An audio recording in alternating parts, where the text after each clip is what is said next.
Ouvir alguém falar numa palestra que basta querer nos leva a pensar que é fácil alcançar os nossos objetivos. Mas quando olhamos para a nossa vida, percebemos que não é bem assim. Afinal, nem todos nascemos tendo as mesmas oportunidades. A caminhada para fazer a tão sonhada faculdade pode ser mais viável para quem tem condições de se dedicar integralmente aos estudos e mais difícil para quem precisa conciliar as aulas com o trabalho. Então quer dizer que querer não é poder? De forma alguma. O querer é sim fundamental para alcançarmos os nossos sonhos, mas precisamos entendê-lo como uma ação, um impulso para correr atrás, em vez de ficarmos sentados esperando as coisas acontecerem. Muitas mudanças só ocorrem quando as pessoas se convencem de que precisam mudar e se esforçam. Mas, claro, isso não elimina a importância de um apoio externo, como um ambiente acolhedor, o incentivo da família ou até mesmo um acompanhamento terapêutico. Com a nossa vida espiritual acontece algo parecido. Sabemos que nossa natureza é pecaminosa e que nem sempre fazemos o bem que queremos. Mas como podemos nos libertar dessa condição? Conseguimos sozinhos? Será que só basta Deus agir em nossa vida ou também temos que querer? Deus pode transformar alguém que não queira mudar? Hoje estudaremos sobre como podemos ser curados do pecado. Eis que vem dias, diz o Senhor Jeová, em que enviarei fome sobre a terra, não fome de pão, nem sede de água, mas de ouvir a palavra do Senhor. Jesus respondeu, está escrito, nem só de pão viverá o homem, mas de toda palavra que sai da boca de Deus. Está escrito, apresentado por Joel Flores. É uma das maiores festas da cidade de Jerusalém. Jesus decide dar as costas para as máscaras da alegria, porque ele quer enfrentar a dura realidade da dor de maneira aberta. Então, o que Jesus faz é que ele sai da cidade e entra em um lugar fedorento. E aí vai até uma piscina, até um tanque, chamado Tanque das Ovelhas. Por que esse nome? Porque ali as ovelhas serão lavadas antes de serem mortas. A realidade de nosso mundo é assim. Enquanto uns celebram, outros sofrem. Na mesma cidade de Jerusalém, todo mundo estava em festa, mas tinha um grupo de pessoas que estavam esperando somente a morte. Então, ali, o livro de João, capítulo 5, verso 1 em adiante, mostra uma história realmente impressionante. Você me acompanha? O capítulo 5, verso 1 diz, passadas estas coisas, havia uma festa dos judeus e Jesus subiu para Jerusalém.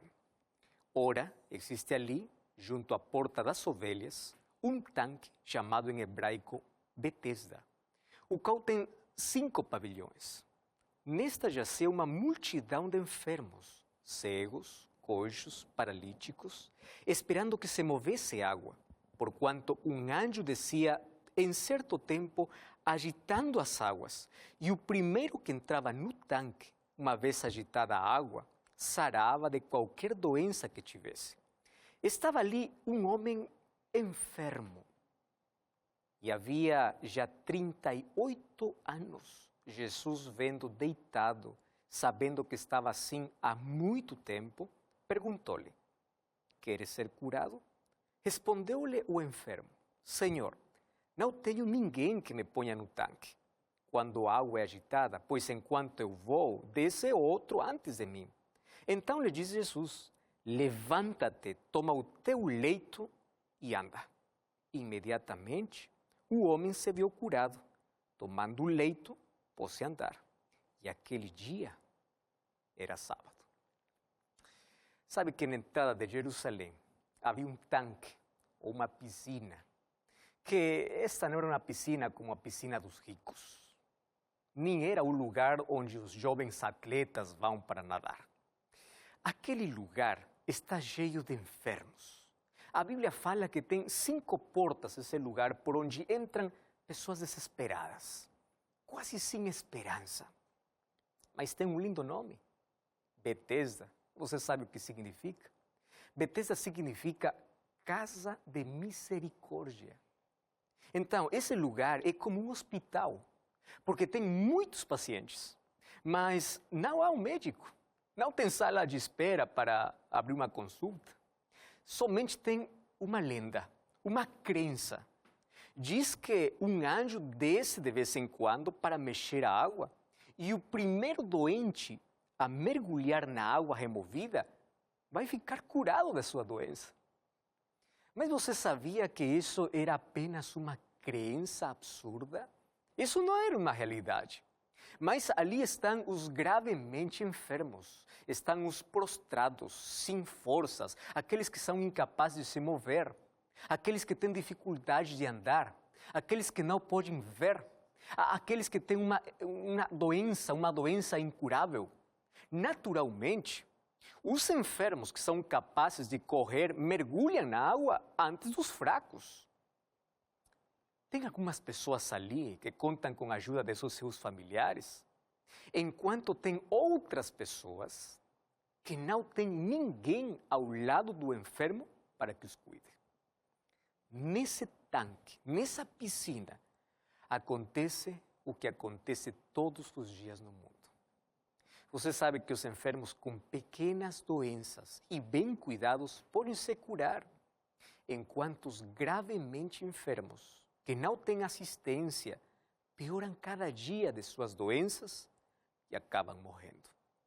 Nesta piscina, há doentes que somente esperam a morte. Infelizmente, para muitos deles, não tem quem os ajude. Enquanto todos esperam ali o movimento da água, ao menor movimento, todo mundo corre. E você sabe que os mais fortes atropelam os mais fracos. Muitos, inclusive, morrem por afogamento, por atropelamento. E muitos morrem perto do tanque, tão perto para mergulhar. Quando Jesus está lá em Jerusalém, ele fica indignado com essa crença absurda. E Jesus vai em contra dessa crença. Porque Deus não pode aprovar milagres com a lei do mais forte. Deus não pode favorecer somente aquele que é mais rápido. Mas como explicar a essas pessoas que essa crença não é certa? Que essa crença é errada? Eles não entenderiam. Como explicar para essas pessoas que Deus não faz milagres favorecendo aquele que é mais rápido? Por isso que Jesus faz é que Jesus entra, observa todos os enfermos, procura aquele que está pior, aquele que está gravemente enfermo e vai para aquele que não tem alguém quem o ajude. E é um paralítico. Você sabe que já passou 38 anos esperando um dia ser o primeiro. Mas cada dia essa esperança ia sumindo. E ele está condenado à morte, porque ninguém está ao seu lado para ajudá-lo. Agora, você já imaginou passar 38 anos esperando a cura? Quanto tempo você está esperando a cura? É possível que, quando nós já passamos meio ano, um ano, o ser humano fica muito desesperado. Mas você já imaginou 38 anos esperando a cura? E Jesus se aproximou dele. E eu fico impressionado porque Jesus faz uma pergunta estranha. Você quer ser curado? Você sabe que em todas as culturas, as perguntas permitem que as pessoas possam interagir. Mas também existem perguntas que, em vez de abrir o diálogo, fecha o diálogo. Você já imaginou quantas perguntas este homem já ouviu na sua vida? Em 38 anos que ele está ali aguardando, esperando um milagre. 38 anos ele já ouviu muitas pessoas fazer perguntas diferentes. Por exemplo, alguém poderia haver perguntado: você ainda não está curado? Tem 38 anos aqui? Você sabe que tem tipos de perguntas. Por exemplo, tem um tipo de pergunta que é uma pergunta manipulativa, onde você tem que dizer o que o outro quer escutar. Por exemplo, uma pergunta pode ser assim: como que você está sozinho? E que sua família não cuida de você? Tem esse tipo de perguntas. Tem outro tipo de perguntas que são perguntas inoportunas. Que essas perguntas machucam e colocam você em uma posição de inferioridade. Por exemplo, uma pergunta inoportuna pode ser essa: você não estaria melhor em casa? Você já viu algum momento na sua vida o anjo descer aqui para mover a água? Tem outro tipo de perguntas que são perguntas indiscretas, que não fazem nada de além de machucar mais o sofredor. Eu imagino que mais de uma vez aqui o paralítico recebeu esse tipo de perguntas. Por exemplo, uma pergunta assim: o que você faz ficar assim? Ou o que você fez na vida para que você fique paralítico? Por que você acha que Deus não cura você? Alguma vez já fizeram uma pergunta inoportuna, ou alguma pergunta que feriu muito seu coração? Mas eu quero que você saiba que a pergunta de Jesus, ainda quando parece impertinente, é uma pergunta de respeito.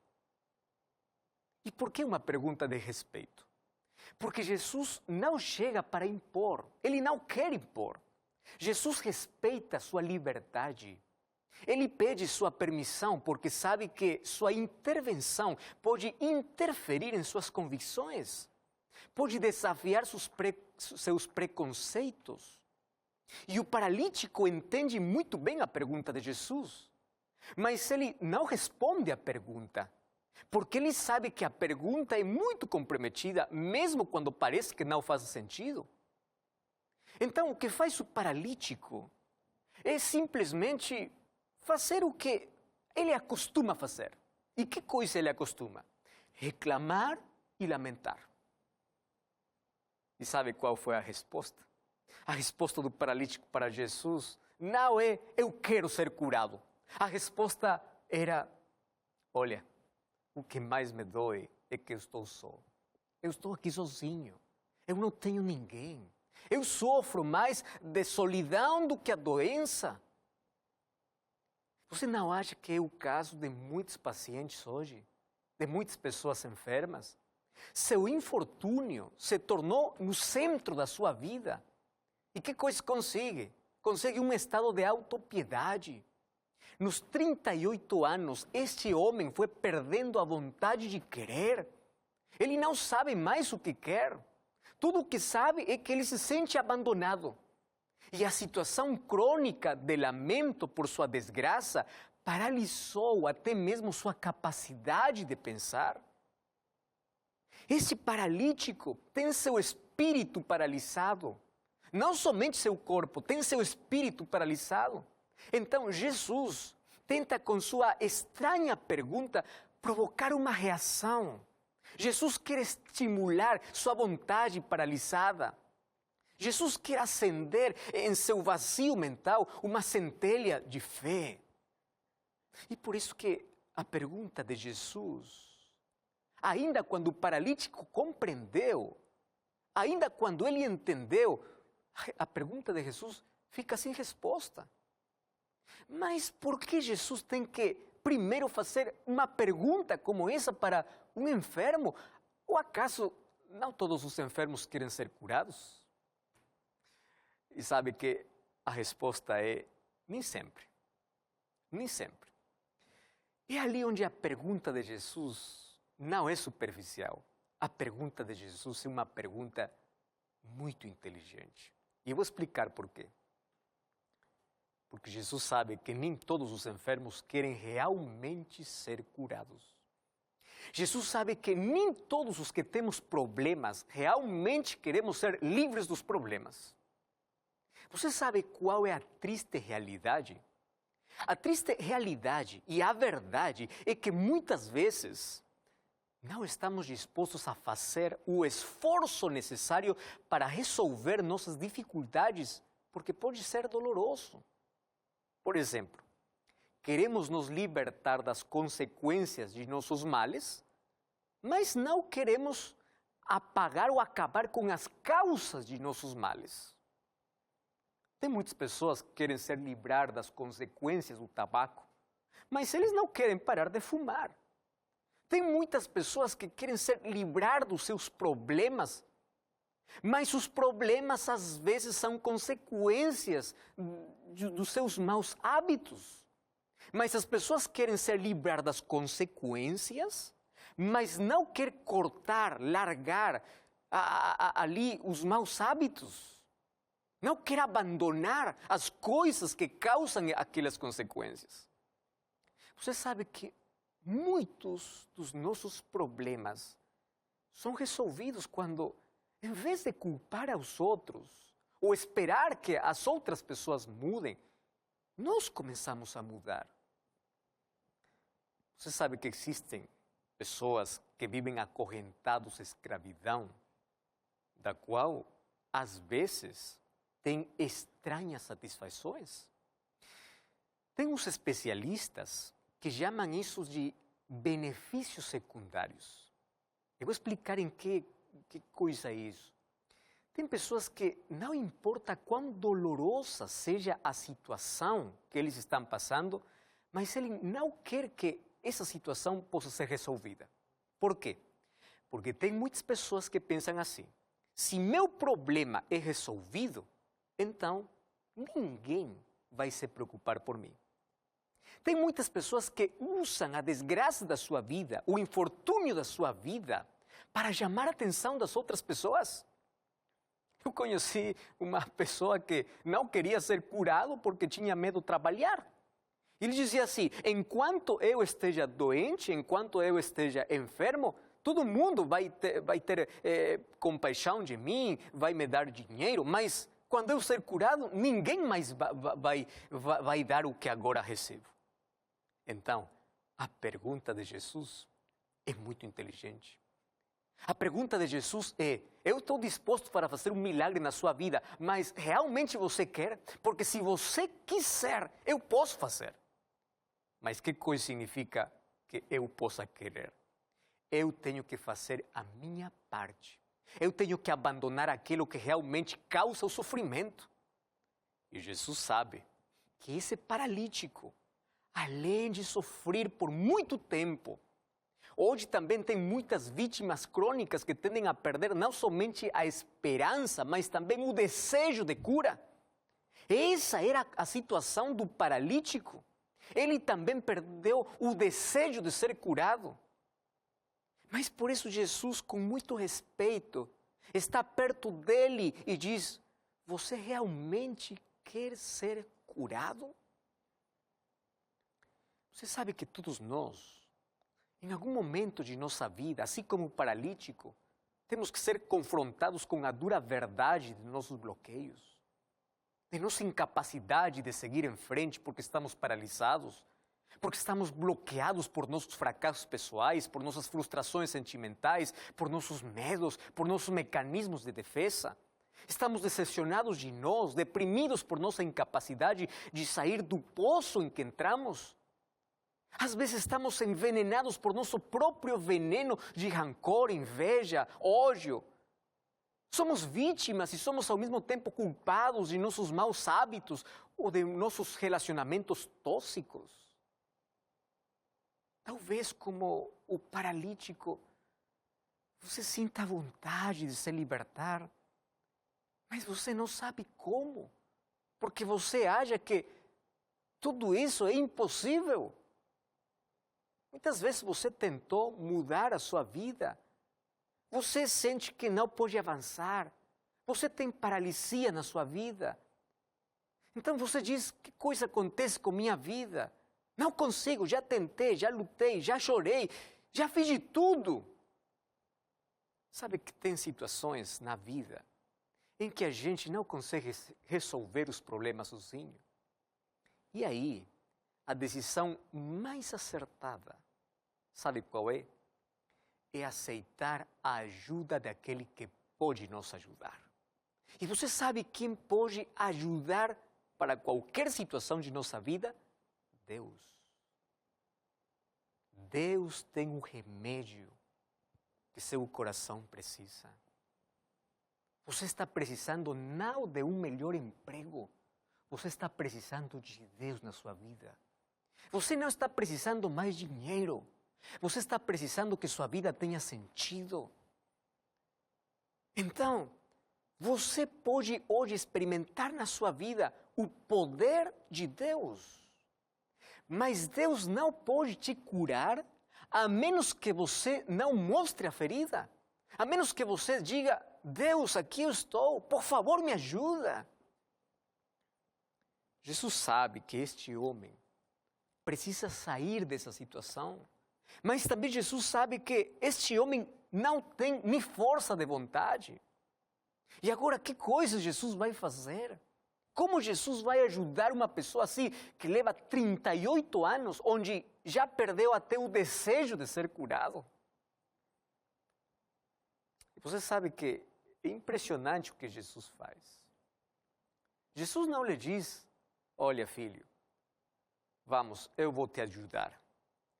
Você vai ser o primeiro da próxima vez que a água se mover, então eu vou ajudar você a levar até o tanque.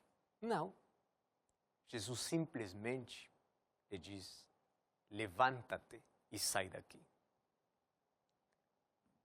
Eu gosto muito de Jesus quando ele faz uma cura em nossa vida. Sabe por quê?